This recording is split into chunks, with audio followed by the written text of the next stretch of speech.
আসসালামু আলাইকুম, আমি আরাফাত। আজকে কথা বলবো বাংলাদেশ ভার্সেস হংকং ম্যাচ নিয়ে। আজকে বাংলাদেশ ভার্সেস হংকং ম্যাচ আছে সন্ধ্যা 6টায়, এবং বাংলাদেশের জন্য এই ম্যাচটা খুবই ইম্পর্টেন্ট। কারণ বাংলাদেশ গত ম্যাচগুলো ভালো খেলেনি, এবং তার মধ্যে শুধু একটা ড্র আছে ইন্ডিয়ার সাথে, এবং দুইটা ম্যাচ হারতে হয়েছে। তো বাংলাদেশের সামনে যে ম্যাচগুলো আছে সেগুলো খুবই ইম্পর্টেন্ট, এবং তার মধ্যে একটা ম্যাচ হলো আজকে, যেটা বাংলাদেশের অ্যাওয়ে ম্যাচ, হংকং এর স্টেডিয়ামে খেলা। এবং হংকং এর নিউ স্টেডিয়াম, প্রায় 50,000 দর্শক ধারণ ক্ষমতার একটি স্টেডিয়াম, এবং বাংলাদেশকে এই ম্যাচের হংকং এর দর্শকদের চাপ করে আপনার খেলতে হবে। তো এবার আসি ম্যাচের কথায়। গত ম্যাচে কিন্তু হংকং এর সাথে বাংলাদেশ কাবরেরা একটি বিশাল বড় ভুল করেছে। যারা স্টার্টিং লাইন আপে খেলার মতো যোগ্যতা আছে তাদেরকে বেঞ্চে বসিয়ে রেখেছে, এবং যারা স্টার্টিং লাইন আপে খেলার মতো অ্যাবিলিটি নাই তাদেরকে আপনার স্টার্টিং লাইন আপে রেখেছে। তার মধ্যে কাবরেরা কিছু ফেভারিট প্লেয়ার, যদি আমি বলি সোহেল রানা, সোহেল রানা, এবং আপনার লেফট ব্যাকে সাদউদ্দিন, যারা যারা কন্টিনিউয়াসলি ইরোর করছে, গোলবারের সামনে বা মিডফিল্ডে বল হারাচ্ছে এবং বাংলাদেশকে চাপে ফেলতেছে।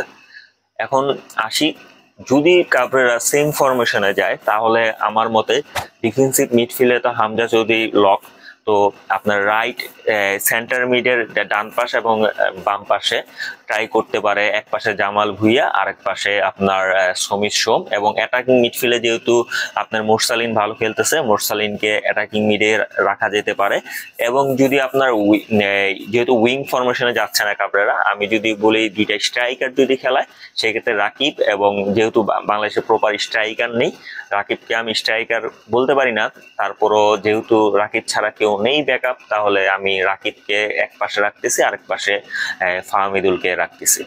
এবং লেফট ব্যাকে যদি কাবরেরার পায়ে ধরা লাগে, পায়ে ধরতে রাজি আছি। দয়া করে লেফট ব্যাকে আর আমি সাদউদ্দিনকে দেখতে চাই না, কারণ সাদউদ্দিন কিন্তু লাস্ট দুইটা ম্যাচ হারার মানে প্রধান কারণ। তো লেফট ব্যাকে আমি জায়ান আহমেদকে চাই, এবং সেন্টার ব্যাকে যদি কোনো সমস্যা না থাকে তপু বর্মনের, আমি যতটুকু জানি সমস্যা নেই। তো সেন্টার ব্যাকে তপু বর্মন এবং তারেক কাজী কনফার্ম। এবং রাইট ব্যাকে কিন্তু খুব একটা খারাপ করতেছে না তাজউদ্দিন, রাইট ব্যাকে তাজউদ্দিন কনফার্ম। তো আমার মানে, এবং গোলকিপার আছে মিতুল মার্মা, গোলকিপার মিতুল মার্মা ছাড়া নেই। যদি জিকো থাকতো তাহলে আর কি একটা কনফিউশন এদিকে থাকতো।